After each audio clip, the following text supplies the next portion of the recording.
going to learn English grammar. 4th standard English grammar, new chapter, emphatic sentence. What is it by emphatic sentence? Emphatic sentence कशाला म्हणतात? Do you know? Emphatic sentence? चला पाहूया आपण emphatic sentence कशाला म्हणतात.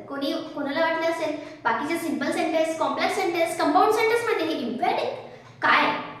चला जास्त अवघड नाही जायचं, सोप्या पद्धतीने शिकून घेऊया आणि इंग्लिश मध्ये परफेक्ट बनवूया. Emphatic sentence means the sentence in which the sentence in which verb gives special stress on its action. Verb gives special stress on its action. Okay. For example, speak the truth. Speak the truth. See, this is the simple sentence. This is the simple sentence. Then, what is in the emphatic? आपण काय म्हणलं emphatic sentence मध्ये जे action होणार आहे त्याच्याला trace केला. Trace म्हणजे आपण त्याला जास्त जोर दिलेला असतो.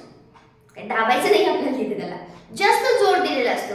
सपोज आता यालाच आपलं emphatic sentence बनवायचं असेल तर कसं करायचं? ओके, emphatic sentence बनवायचं असेल तर असं म्हणूया, do speak the truth. Do speak the truth. मग हे कसं केलं मी? पहा काय चेंजेस केले. Speak the truth as it is आले, ह्याला ऍड केले डू. म्हणजे काय, जेव्हा तुम्हाला एम्फॅटिक सेंटेन्स बनवायचे असतील तेव्हा तुम्हाला काय करावं लागणार आहे? तेव्हा तुम्हाला टू बी चे जे हेल्पिंग वर्ब असतात म्हणजे डू, टूडूचे डू, डिड, डज यांचा वापर करायचा, यांचा उपयोग करायचा आहे आणि तुम्हाला एम्फॅटिक सेंटेन्स बनवायचे. सिंपल वे सांगायचं झालं तर हा एक मार्क की तुम्ही टू डूचे जे डू, डिड, डज कुठले टू डूचे? डू, डज आणि डिड हे तीन आहे. मग हे कुठलं वापरायचं? तुम्ही डूज का वापरलाय, डिड का वापरलाय, डज का वापरलाय? Too many questions are in your mind. Okay, I know that because of जेव्हा मी विद्यार्थी असते तेव्हा पण हेच व्हायचं. काय मग इथे डूज का वापरले, डज का नाही वापरले, डिड का वापरले, असेच तुम्हाला क्वेश्चन पडले पण पाहिजे का? त्याच्यावरून आपण डीप मध्ये स्टडी करून ॲक्युरेट नॉलेज घेऊ शकतो. म्हणजे कसले सेंटेन्स आले तर आपण परफेक्टली आन्सर कडे जाऊ. पहा डू वापरले इथे. व्हाय बिकॉज ऑफ सेंटेन्स कशात आहे? प्रेझेंट टेन्स मध्ये. असं तुम्हाला ओळखायला म्हणजे सेंटेन्स कशात आहे? प्रेझेंट टेन्स मध्ये. ते पण नाही ना, सेंटेन्स आपल्याला कळत नाही. चालते. वर्ब समजेल, क्रिया काय आहे? स्पीकची. एवढं तर समजतं. स्पीकला यस प्रत्यय आहे का? यस प्रत्यय आहे का? नाही. यस किंवा यस असेल तर डज वापरा.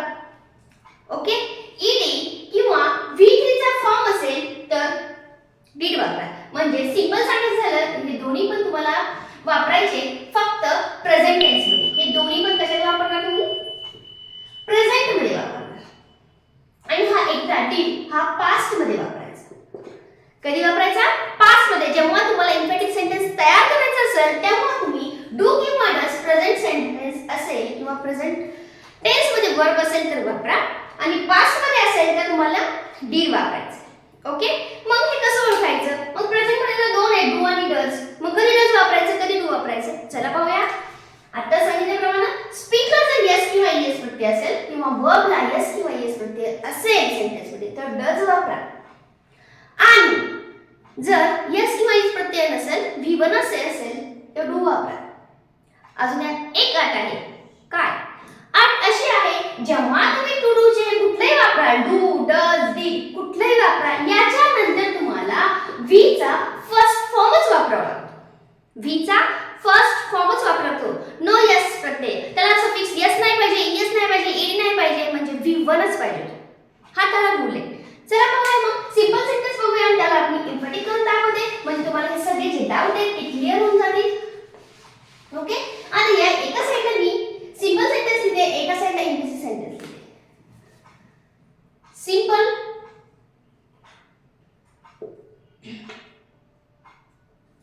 सेंटेन्स आणि इकडे लिहिते आपले emphatic sentence. Okay, sentence first, they speak. आता या सेंटेन्सला आपल्याला एम्फॅटिक मध्ये करायचंय. जे तुमच्या बुक मध्ये दिले तेच घेते मी. They speak the truth. Okay, आता हे आहे सिंपल सेंटेन्स, कशावर ट्रेस दिला नाही, काही नाही, सिंपल बनलंय. They speak the truth. Okay, no problem, झालं सिंपल सेंटेन्स. आता मी याला इम्पेटिक बनवते. कसं बनवणार पहा. They do speak the truth. काय चेंजेस केले मी पहा. वर्ब तुम्हाला लक्षात यायला पाहिजे. क्रिया स्पीक आहे. कसं आहे, V1 आहे. यस प्रत्यय आहे का, नाही. म्हणजे इथं कुठलं वापरणार, डू वापरणार का डज वापरणार, इथे वापरणार डू. म्हणून इथं ऑलरेडी सब्जेक्ट आहे. सब्जेक्ट नंतर मी डू वापरलं. Do, they do speak the truth.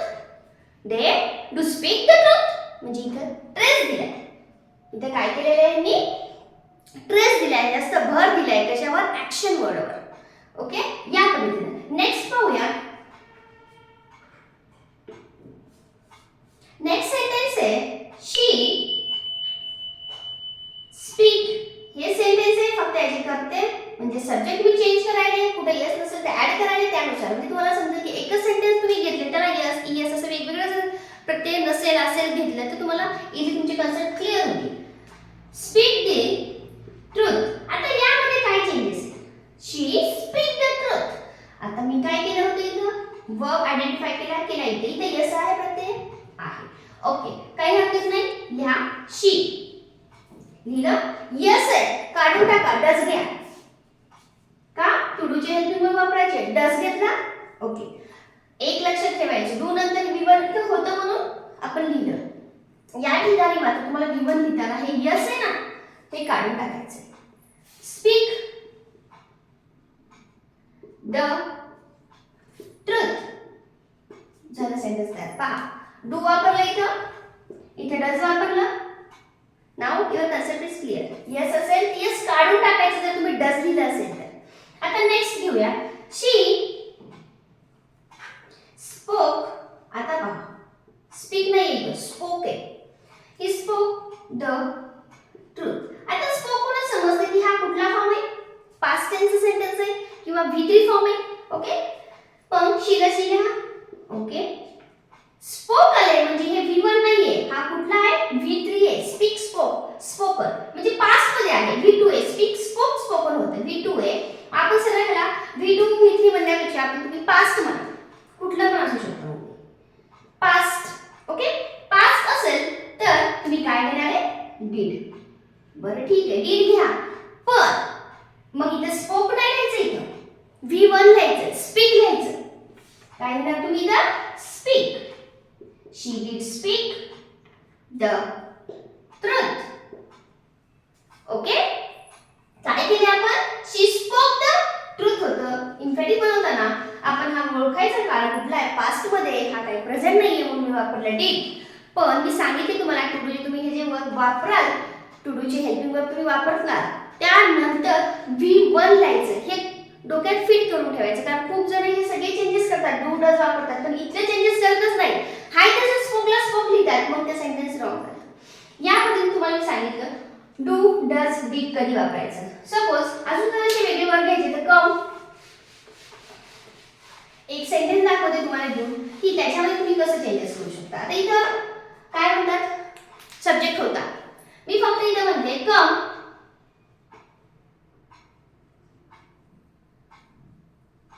Come early. याचे इन्फिनिट सेंटेन्स कसं बोलायचं, काही हरकत नाही. कम्स आहे का, नाही. केम आहे का, नाही. कम आहे, COME. तुम्हाला इथे कर्सिव मध्ये आले पहा, COME कम फर्स्ट फॉर्म आहे ना. चला, ही शी काय आहे, सब्जेक्ट नाही, लिहून टाका डू कम, बाकीचे सेंटेन्स लिहून टाका, झालं तुमचं इन्फिनिट सेंटेन्स तयार. दुसरं वाटल्यास तिथे ही शी होतं, मी इथे सब्जेक्ट घेते बॉयज कम अर्ली. आता काय करायचं, कमच आले, बॉयज आले, काय आले, कम आले, मग काय करायचं, बॉयज आहे, बॉयज आहे. बॉय असल्यास तिथे कम झालं असतं. ओके, इथे बॉयज आले मग कम आले, मग इथे काय करणार तुम्ही, इथे पण तेच घेणार, बॉयज डू कम अर्ली. या पद्धतीने तुम्ही करू शकता. फक्त एकच लक्षात ठेवा, डू किंवा डज प्रेझेंट मध्ये वापरायचे आणि डीड मात्र पास्ट मध्ये वापरायचे. आणि जेव्हा तुम्ही टू डूचे वापरता त्यानंतर V1 वापरा. V1 म्हणजे verb in first form. Okay, म्हणजे तुमचा आन्सर कधीही चुकणार नाही. सोपं आहे ना एम्पॅथिक सेंटेन्स. चला, अशा प्रकारचे नवीन व्हिडिओ तुम्हाला पाहिजे असतील तर व्हिडिओला सबस्क्राईब करायला विसरू नका, म्हणजे तुम्हाला मी जे नवीन व्हिडिओ टाकत राहील त्याचे नोटिफिकेशन येत राहतील, व्हिडिओ पाहायला मिळतील. व्हिडिओ पूर्ण पाहिला असेल, लाईक करायचं राहिलं लाईक करून घ्या. Okay, thank you.